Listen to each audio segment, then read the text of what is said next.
Ce projet de loi de finances 2026, est-ce que c'est priorité donnée au social ou alors le social n'est pas prioritaire selon vous? Il y a même une certaine recomposition au niveau des piliers, au niveau des priorités dans la loi de finances par rapport à la loi de cadrage. Le terme démocratie est inexistant. C'est pas normal. Alors qu'il y a des problèmes à ce titre. Il y a le problème de la rente, l'économie de rente. Il y a le problème de la corruption. Dans le cas du PLF 2026, autour de 4,6%. Est-ce que pour vous, d'abord, elle est réaliste? Il faut partir, savoir, reconnaître que le mal est là. Le mal est d'abord dans le politique avant qu'il soit dans l'économique. Vu que la dépense publique va augmenter, que la dépense sociale va augmenter, certains considèrent que ramener le déficit budgétaire à 3%, ça va être extrêmement difficile, voire mission impossible. Donc vous saluez le fait que l'exécutif et le gouvernement a décidé d'augmenter aussi la dépense publique et la dépense sociale pour financer les aides directes, c'est 36 milliards de dirhams par an, pour financer le programme de logement, c'est 10 milliards de dirhams, pour financer les ex-ramédistes à Motadamoun à hauteur de quasiment de 10 milliards. Le Maroc ne peut pas non plus se permettre le luxe de donner de l'aide directe d'une façon indéterminée. Ceux qui sont en bonne santé, pourquoi on va leur donner comme ça de l'aide? Il faut leur donner un travail. Cheikh Eblel a fait une sortie médiatique. Il a dit que d'ici 2 ans, un an ou deux, il y aura un rééquilibrage entre l'investissement public et l'investissement privé. On espère, je ne peux pas vous dire, mais... Est-ce que ça c'est plausible? On espère que c'est positif. C'est-à-dire que le Maroc importe beaucoup de choses. Il est dépendant de l'extérieur. Bon, on le voit sur la balance commerciale. Il est dépendant de l'extérieur. On n'a pas fait un grand effort pour équilibrer notre balance commerciale. 7e Sens, votre émission de débat dédiée à donner du sens au sens avec un invité avec qui j'ai toujours du plaisir, voire beaucoup de plaisir à débattre. Le plaisir est partagé, c'est Rachid. Merci infiniment. Absem Seddiqi, je rappelle, Absem Seddiqi, vous faites partie de ces trop rares, malheureusement, acteurs politiques qui acceptent de manière systématique l'invitation à un débat. Chez nous, c'est une éducation, surtout au PPS, et c'est une éducation personnelle aussi. On se défile pas. J'aime bien changer. Et il faut quand même échanger avec les gens pour mettre à l'épreuve ce point de vue, ces connaissances, ces positions. Complètement. Donc merci une fois de plus à vous, Absem Seddiqi. Je rappelle que vous avez été ministre en charge de l'emploi et des affaires sociales. Je rappelle que vous êtes membre du bureau politique du PPS, le Parti du Progrès et du Socialisme. Exactement. Et que vous êtes économiste. C'est ça. Ou avant tout économiste, je ne sais pas. D'abord économiste. Oui, dans la macroéconomie surtout. En tout cas, le fait d'être que vous soyez économiste, ça va parfaitement convenir au débat d'aujourd'hui autour ce qui fait l'actualité d'ailleurs économique, le projet de loi de finances 2026, qui a été d'ailleurs débattu en commission parlementaire en début de semaine, c'était mardi, en présence de Nadia Fteh Alaoui, ministre en charge de l'économie et des finances, et de Fawzi Larja, qui était au Parlement également, ministre en charge du budget. Ce projet de loi de finances 2026, est-ce que c'est priorité donnée au social ou alors le social n'est pas prioritaire selon vous? Oui, je crois que la réponse à la limite va d'elle-même, découle d'elle-même. Pourquoi? Parce qu'il y a le contexte national dans lequel la loi de finances est venue. Après 2 discours de Sa Majesté. N'oublions pas le discours des trônes, dans lequel le roi a insisté sur le social, que le Maroc ne peut pas continuer à marcher, à avancer à 2 vitesses.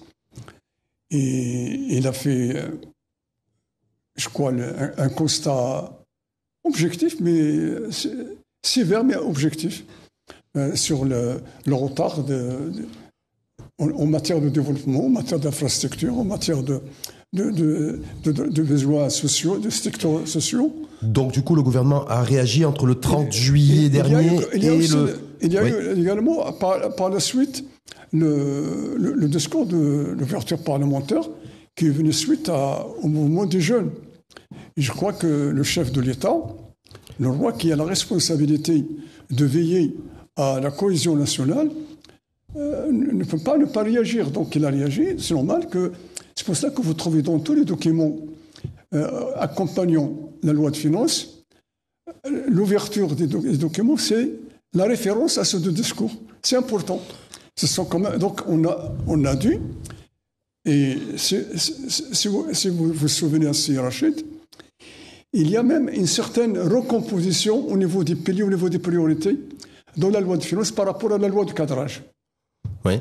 On a mis la question sociale en avant. Bien sûr, on va revenir dans la discussion. Mais je rappelle que le social y est sur le. Est-ce que pour vous, c'est une loi de finances, projet de loi de finances 2026, qui est très orientée sociale, ou qui n'est pas forcément? Parce qu'il y a tout un débat au travers de ça, avec je sais que vous avez même pris la parole chez d'autres confrères et consoeurs en vous montant relativement critique sur la dimension sociale de ce PLF. Le social, ça apparaît à deux niveaux.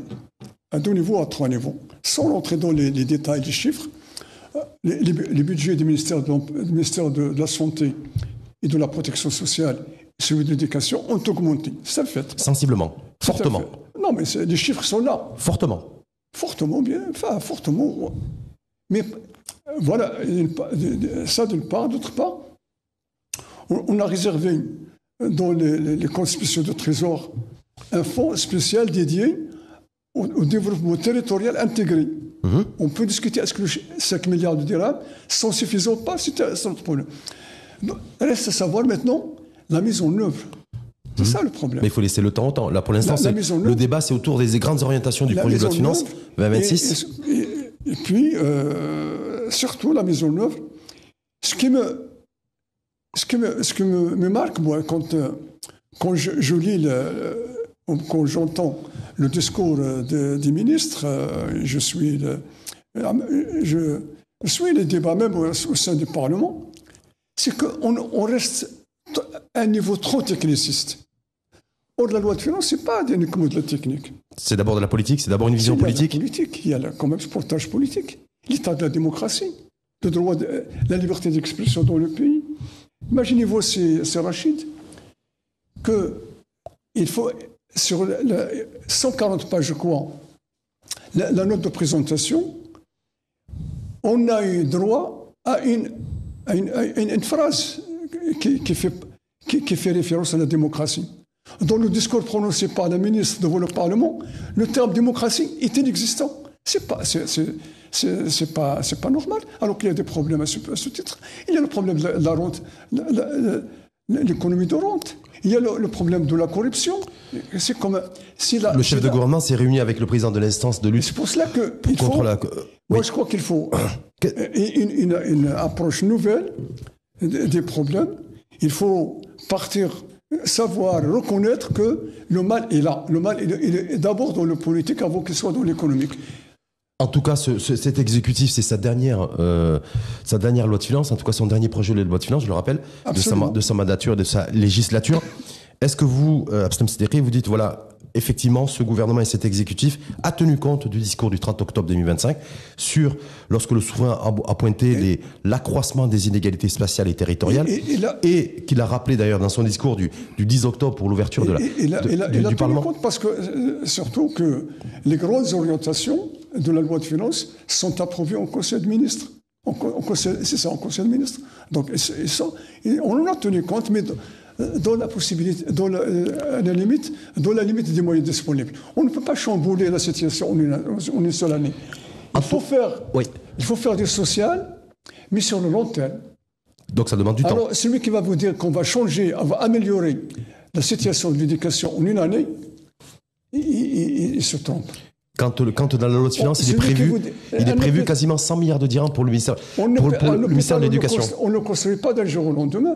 Ça demande quand même un certain temps, une année ou 2 années pour construire un hôpital. Donc montrez-vous patient avec ce gouvernement, alors, plutôt que de le critiquer. J'ai peur, parce que quand je vois, j'ai un peu lu le plan d'action au niveau du ministère de la Santé, j'ai peur qu'on va faire des choses. On va bâcler. À force de vouloir faire vite, ils vont refaire la peinture des trucs, tout ça. Mais c'est pas ça qui va. On est à peu près entre 40. Parce que ça nous rappelle le fameux programme d'urgence de l'éducation nationale qui a absorbé 47 milliards de dirhams sans voir l'effet sur le terrain. Et il faut être prudent. Il faut pas, je crois, il faut observer, aller doucement, faire les choses correctement, corriger les dysfonctionnements, mais inscrire toute action dans le moyen et long terme. Est-ce que vous reconnaissez que la croissance économique est revenue ? Pardon, monsieur ? Est-ce que vous reconnaissez que la croissance économique est revenue On est sur un train d'aujourd'hui Oui, de 3,8, 3,9, 4 avec des prévisions pour le PLF 2026 de 4,6%, parce que certains considèrent, ça c'est des écoles de pensée économique, qu'on ne peut pas faire du social, on ne peut pas distribuer, voire redistribuer, si on n'a pas créé de la richesse. Donc du coup, est-ce qu'effectivement... La croissance, c'est bien que le Maroc enregistre un taux de croissance supérieur à 3%, voire à 4% pour 2025, et ce qui est prévu dans 2026, probablement même pour les années d'après. Mais il faut savoir partager les fruits de la croissance. Si on enregistre la croissance des taux élevés, mais que cela va vers toujours les mêmes, le citoyen lambda ne voit rien venir. Donc, tout dépend de la... Je pense là que la croissance doit être au service de l'homme. On est sur 4 ça a été dit ça a été écrit et dit dans le nouveau modèle de développement. Ça a été dit par les partis de l'opposition.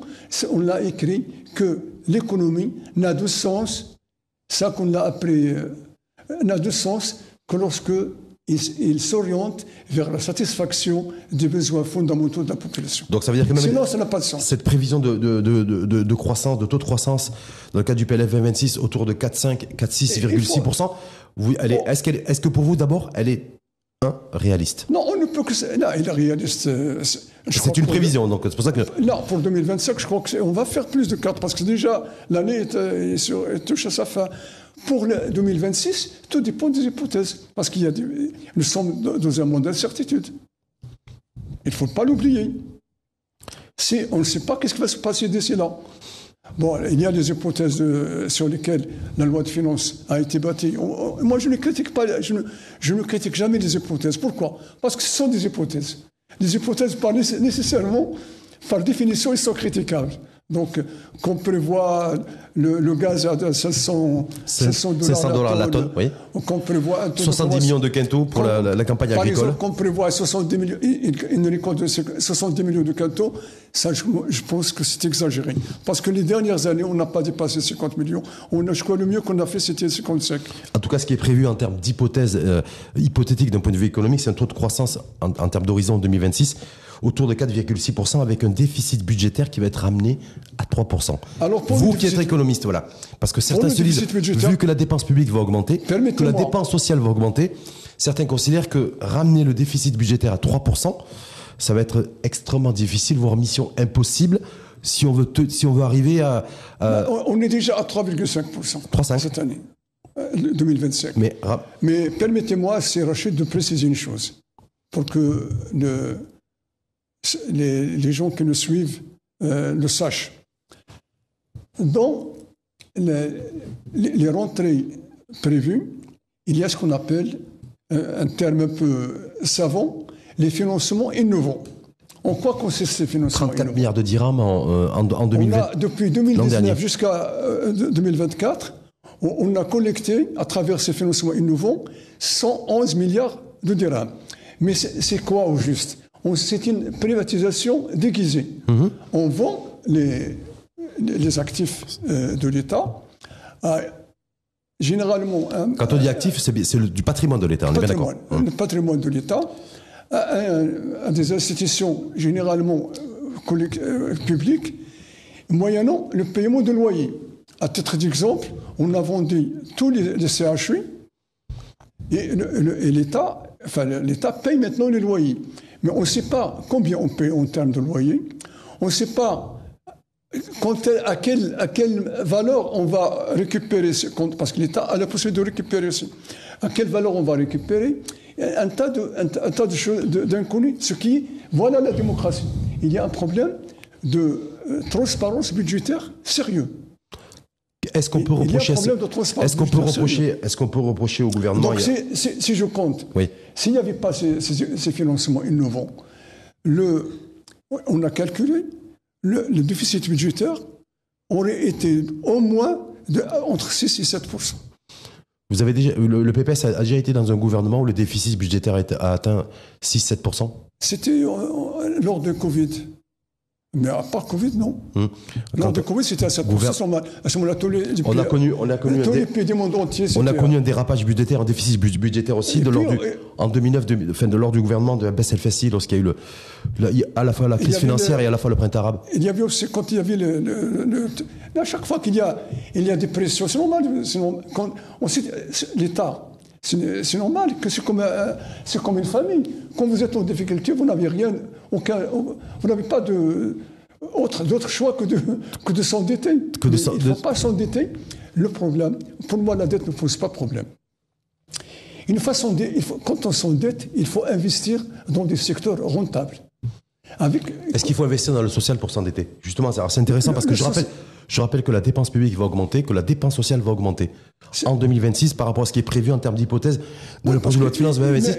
Est-ce que vous, en tant que membre du PPS et de gauche, est-ce que vous critiquez le fait que l'État, c'est-à-dire que l'État, au travers de l'exécutif, va augmenter la dépense publique et augmenter la dépense sociale, parce que je rappelle que entre les aides directes, la généralisation de la protection sociale, l'extension de l'indemnité de perte d'emploi, la retraite universelle, donc c'est des dépenses supplémentaires. Est-ce que vous le critiquez ça? Mais le déficit budgétaire vous venez de le dire, il va diminuer. Donc, parce qu'il y a des recettes, les recettes fiscales ont augmenté. Toutes les recettes fiscales ont augmenté à l'exception les recettes, pas uniquement fiscales et non fiscales, ont augmenté à l'exception des droits de douane qui ont baissé, c'est normal. Parce que les droits de douane, il y a un démantèlement avec les pays, nos partenaires avec lesquels nous avons des avec qui nous commerçons. Mais est-ce que vous critiquez, je répète ma question, je vais vous embêter là-dessus, l'augmentation de la dépense publique et de la dépense sociale? Je rappelle que la dépense publique, c'est plus de 50% du PIB. Il faut que ce soit rationnel, il ne faut pas qu'il y ait des détournements. Il faut que ce soit...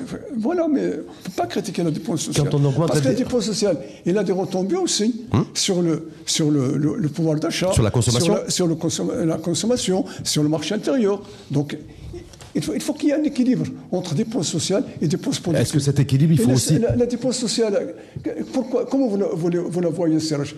La dépense sociale n'est pas une dépense forcément improductive.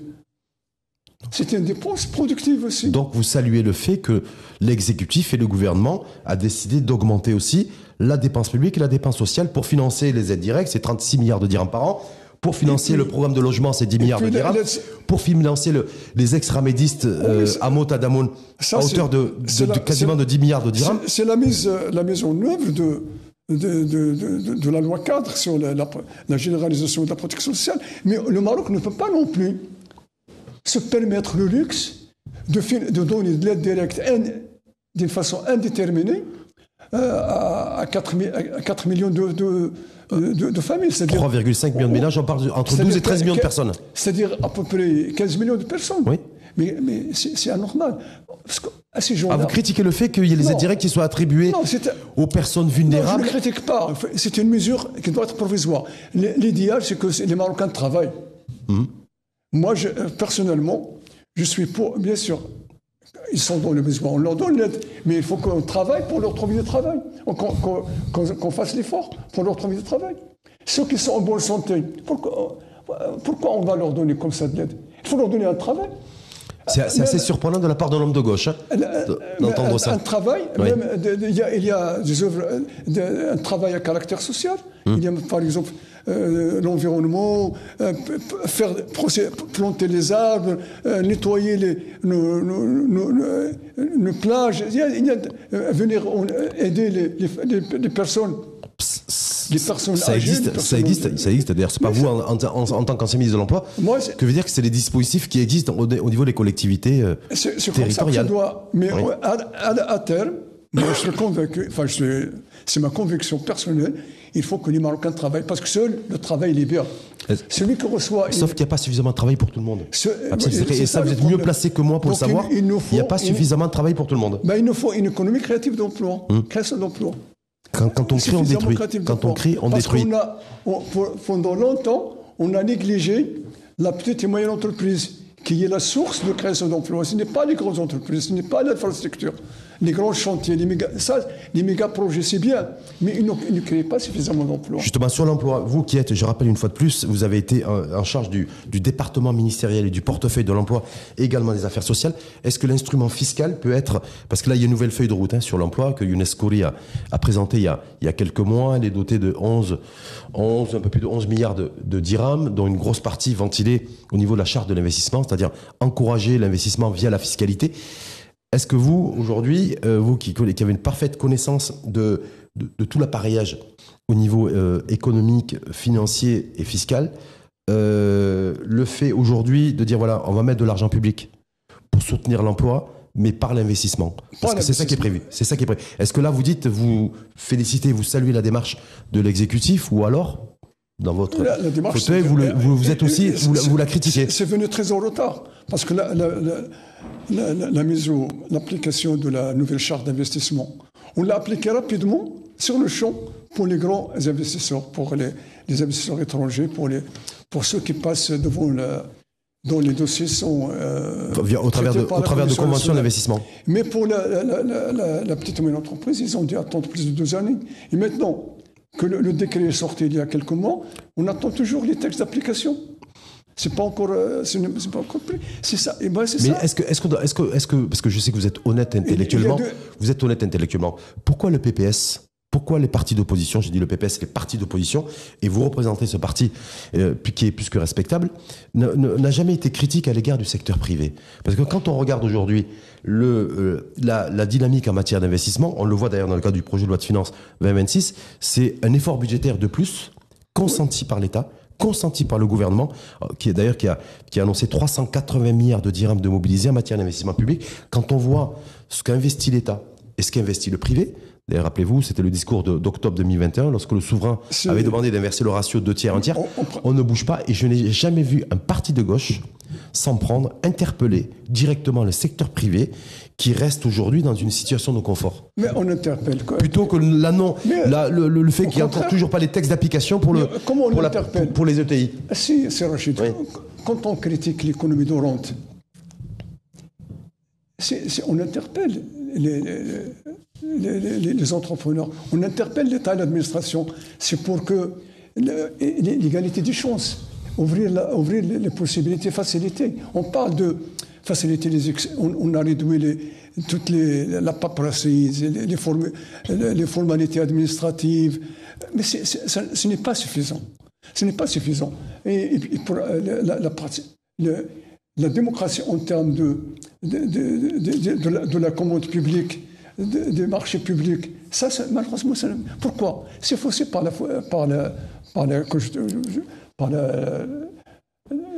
problème de copinage. Il y a des faveurs qui sont données comme ça. Le problème Est-ce que ça date d'aujourd'hui, ça? Mais ça a toujours existé chez nous? Non, mais c'est à ce niveau-là qu'on doit travailler. C'est pour qu'il y ait un changement réel, visible et perceptible par la population.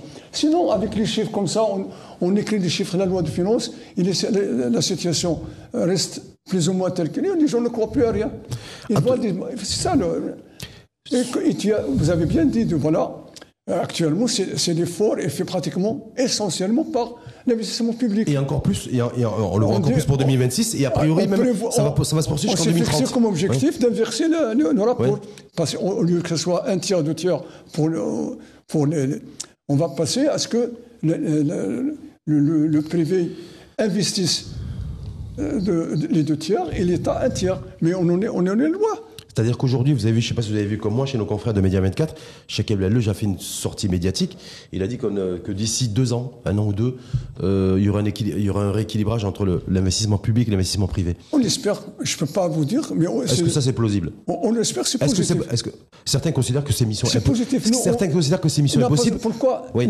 L'État, bien sûr, mon appartenance politique... Nous sommes pour un secteur public performant, démocratique, etc. Ça, bien sûr, tous les secteurs stratégiques, normalement, doivent être gérés, doivent être aux mains de l'État d'une façon, ne serait-ce que à travers la gouvernance, un contrôle et une orientation, et à travers une planification stratégique, de telle sorte à ce que le privé ne fait pas ce qu'il veut. il doit quand même obéir à une orientation. En tout cas, on a bien vu que, parce que la croissance économique va être portée une fois de plus par le secteur public, par l'investissement public et par la commande publique en 2026.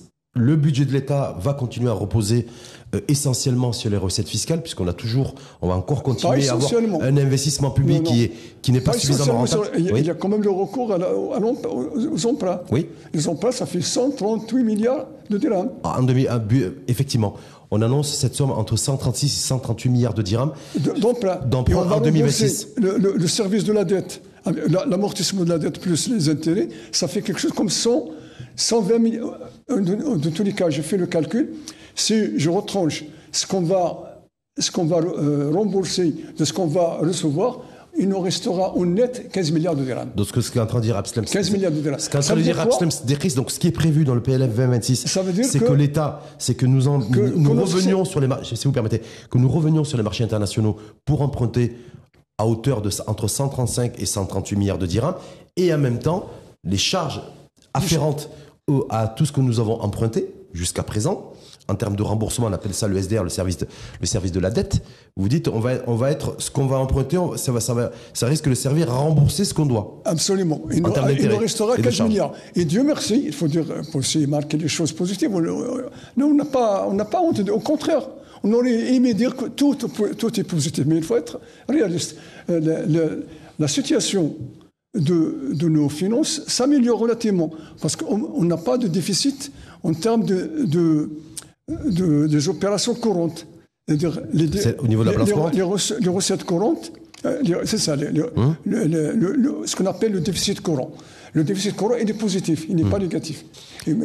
Malgré le fait qu'on ait un déficit croissant de la balance commerciale. 29 milliards de dirhams. Oui, c'est-à-dire de solde positif. Malgré le fait qu'on a un accroissement. Et là, j'ai pas vu aussi le parti de gauche. Il y a un effort au niveau de l'ER, parce que l'ER a augmenté, dans la mesure où les salaires ont augmenté, donc il y a un effort. Et puis, donc c'est grâce aux prélèvements fiscaux. Il y a un effort aussi au niveau de l'ES. On va y revenir. L'ES, maintenant, il y a quelques années, l'ER était supérieur à l'ES. Là, c'est l'inverse. Maintenant, c'est l'inverse. L'ES est supérieur à l'ER. On voit aussi une augmentation constante. Mais dans l'ES, j'ai discuté avec des amis, la plupart des contributeurs de l'ES, c'est les grandes sociétés et les entreprises publiques. C'est les grandes entreprises, on appelle ça les GE, les offices et les établissements publics. Et là, c'est un problème sur lequel le gouvernement n'a rien fait, c'est l'intégration du secteur informel. On va y revenir. C'est ça le problème. Je rappelle que le secteur informel aussi, ça traîne comme un boulet depuis des décennies. C'est même pas une année, mais c'est des décennies. On parlait de fiscalité, vous disiez, voilà, on est sur un solde positif au niveau du solde courant, heureusement. Mais c'est aussi dû au fait que de 2020-2021 à aujourd'hui, l'État et le gouvernement a collecté plus de 100 milliards de dirhams en matière de recettes fiscales. Aujourd'hui, pour la première fois, il n'y a pas de précédent. On peut qualifier ça même de record et être très à l'aise là-dessus. C'est plus de 300 milliards de dirhams de recettes fiscales. Est-ce que ça vous dites, voilà, vous félicitez la capacité de l'exécutif à lever l'impôt? Parce que quand on veut être solvable sur les marchés internationaux, c'est la capacité aussi à lever de l'impôt. Là, est-ce que effectivement vous saluez ce gouvernement qui est en capacité de mieux lever l'impôt? Il y a pas, parce qu'il y a je sais très bien que nous avons par exemple rien que les dépenses pour l'infrastructure en lien avec l'organisation de la CAF et de la Coupe du Monde, c'est pratiquement 150 milliards de dirhams.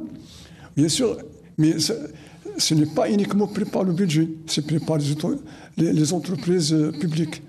Je sais qu'ils ont un carnet d'investissement extrêmement élevé.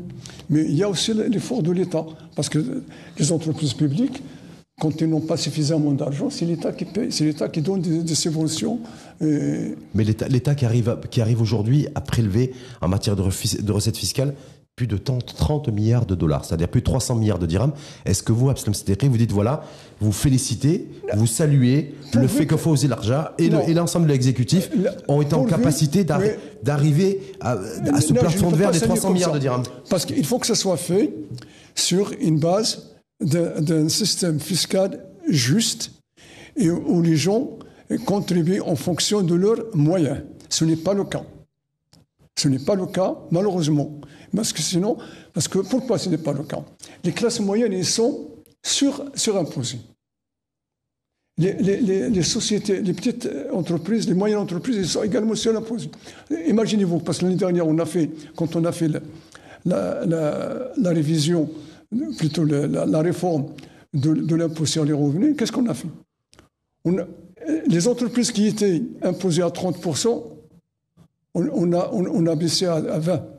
Et les entreprises qui étaient imposées à 10%, on les a augmentées à 20%. Pour avoir un taux unifié à 20%. Oui, mais c'est anormal, on ne va pas mettre tout ça à 20%. Celui qui a un bénéfice annuel de 1 million de dirhams, avec celui qui a un petit bénéfice de 300 000 dirhams, c'est pas la même chose. Est-ce que justement, on l'a dit, la première. C'est pas juste. La première refonte, ça avait été l'IS, et ensuite est venue la TVA, et ensuite l'IR. Ça, c'était l'agenda de l'exécutif. D'ailleurs, je crois savoir que le parti des circulaires voulait que l'impôt sur le revenu soit d'abord prioritaire en termes de réforme, ensuite l'IS et ensuite la TVA. Mais simplement si on dit, ce chiffre de 300 milliards de dirhams de recettes fiscales l'an dernier. 2027. Oui. C'est les recettes cumulées ou bien les recettes pour une année? Non, je suis navré. Les recettes fiscales, il n'y a pas 300 milliards. Comment vous avez fait? Non, allez-y.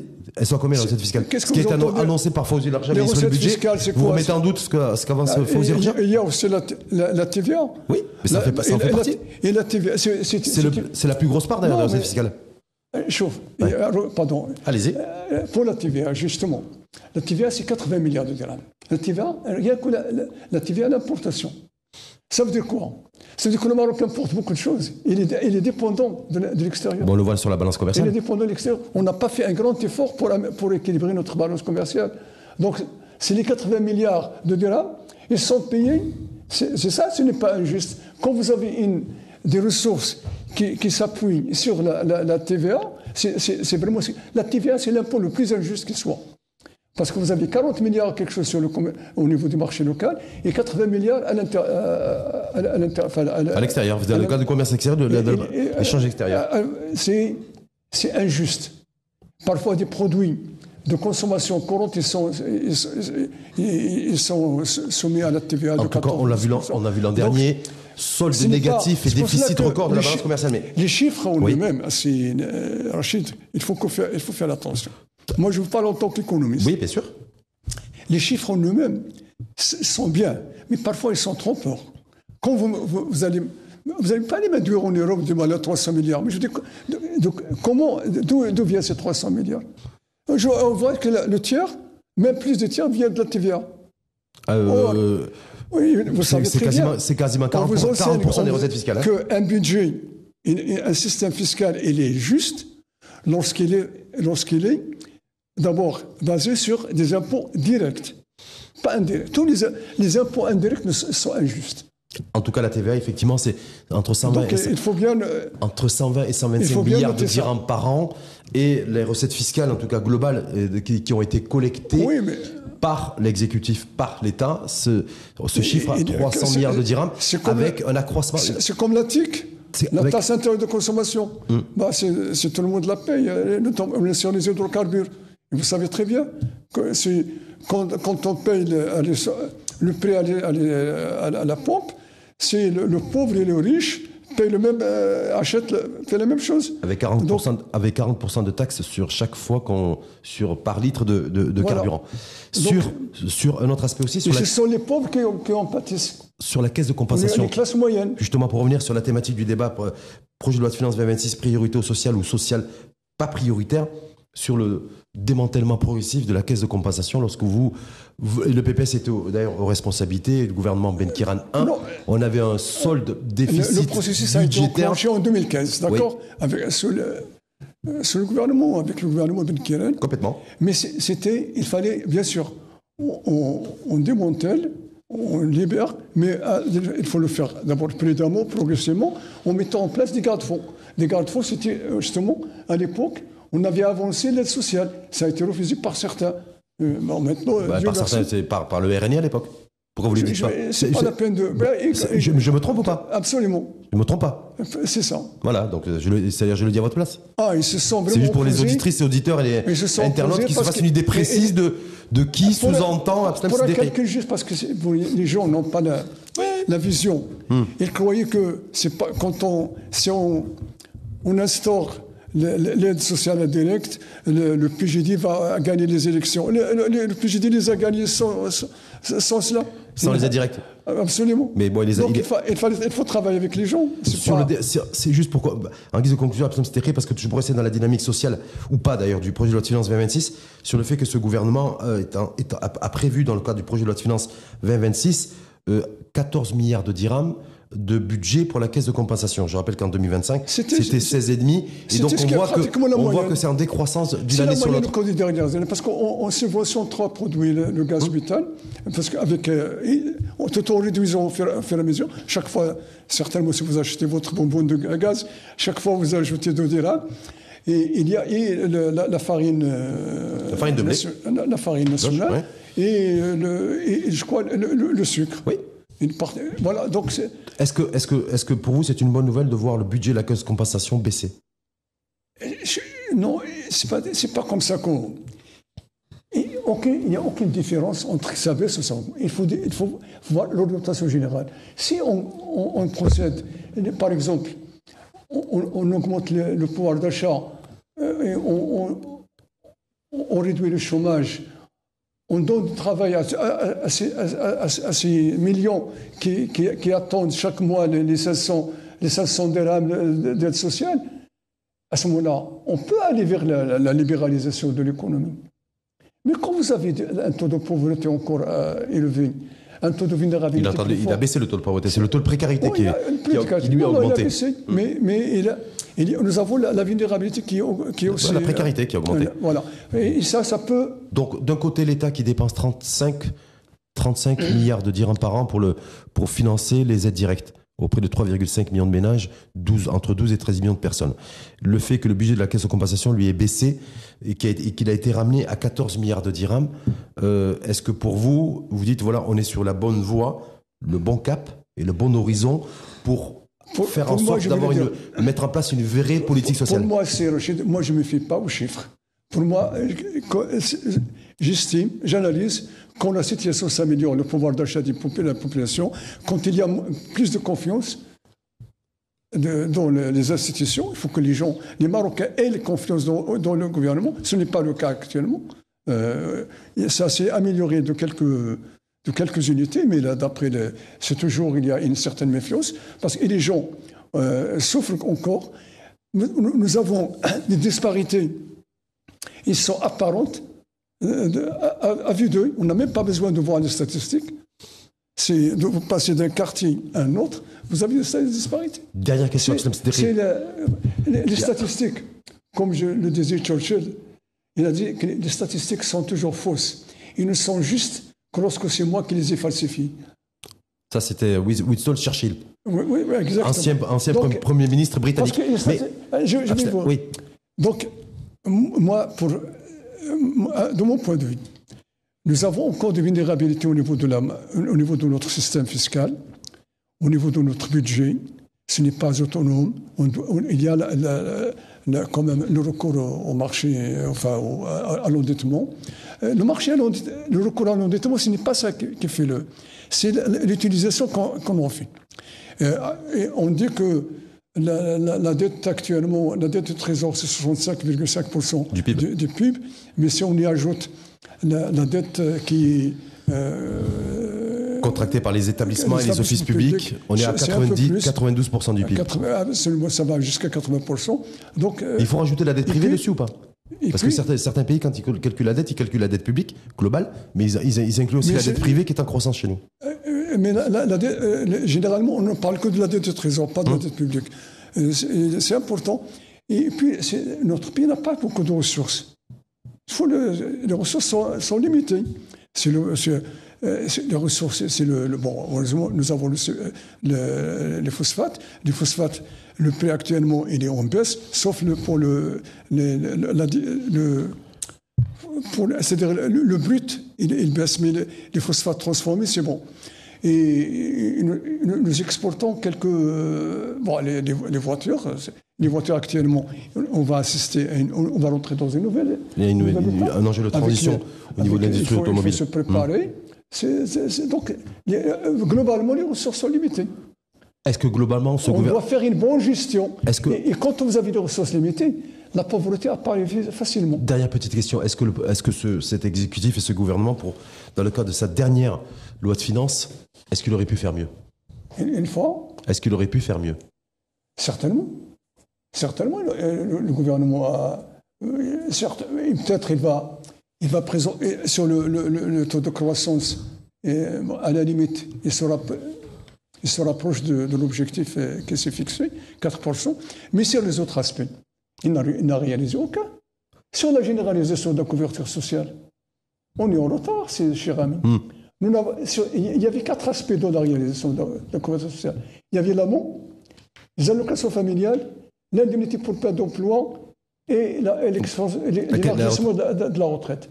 On est resté à deux piliers. Les 2 autres, on ne les a pas touchés encore. En tout cas, le souverain... Alors qu'on devrait terminer d'après le discours de Sa Majesté, d'après la loi 4, en 2025. Donc nous avons un retard immense. Et actuellement, sur la retraite, on ne sait pas. Qu'est-ce qu'on va faire? J'ai dit, le gouvernement, il tourne au rond. Il était prévu dans l'agenda, en tout cas, une réforme des caisses de retraite, à la fois de la CMR au niveau public, mais on ne va pas la faire cette année. Ça va être reporté. Moi, je ne suis pas pessimiste, mais c'est une année des élections. Ils ne vont pas faire Dernière question, Nabil Ben Arbla, je crois que c'était à Bouznera, vous aviez un événement partisan, c'est ça? C'était à Bouznera il n'y a pas longtemps? Quoi? Un événement partisan où il y avait un rassemblement où il y avait le patron du PPS qui était là. Nous avons toujours des événements. On partait, on travaille toujours. C'était le week-end dernier. Il a fait cette déclaration qui m'a interpellé. Donc je me suis dit, je vais voir s'il partage exactement la même vision, la même appréciation que le patron du parti, en considérant que ce gouvernement est le plus mauvais que le Maroc ait connu. Enfin, vous l'avez entendu quand Nabil Ben Arbla l'a dit ça? Oui, mais je ne sais pas, moi, c'est vrai, on appartient à un même parti politique. Moi, je suis un universitaire, si je veux être le plus mauvais que le Maroc connaît, je dois faire une analyse objective de tous les gouvernements. Donc ce gouvernement n'est pas forcément le plus mauvais que le Maroc a connu. Non, je ne vais pas porter un jugement. Je vais vous dire qu'à part le taux de croissance, il a échoué sur tous les aspects. En dehors de la croissance? En dehors de la croissance. Il a échoué sur l'emploi, il a échoué sur le taux d'augmentation de l'activité de la femme, et son contraire s'est diminué. Il n'a rien fait. Ils croyaient que les choses vont aller diminuer. Je crois qu'ils ont à peine le temps de s'occuper de leurs affaires, pas des affaires publiques. C'est ça le problème. Merci infiniment, Absam Siddiqui. Je rappelle, ancien ministre en charge de l'emploi et des affaires sociales, membre du bureau politique du PPS, le parti du progrès et du socialisme. Et économie, je rappelle aussi, vous l'avez dit tout à l'heure, universitaire, que vous avez été aussi, et quand on l'a été une fois, on l'a été pour toujours, professeur universitaire. Merci beaucoup. Merci infiniment à vous et à très bientôt. Et j'espère que ça va intéresser les auditeurs. Il n'y a pas de raison. On a dit ce qu'il fallait dire. En tout cas, quand on pense ce qu'on dit, qu'on dit ce qu'on pense, généralement, il y a toujours un impact. Merci infiniment à vous. Merci. Et à très bientôt. 7e Sens, à suivre sur la chaîne l'ODJ TV et à réécouter sur R212, la web radio des Marocains du monde.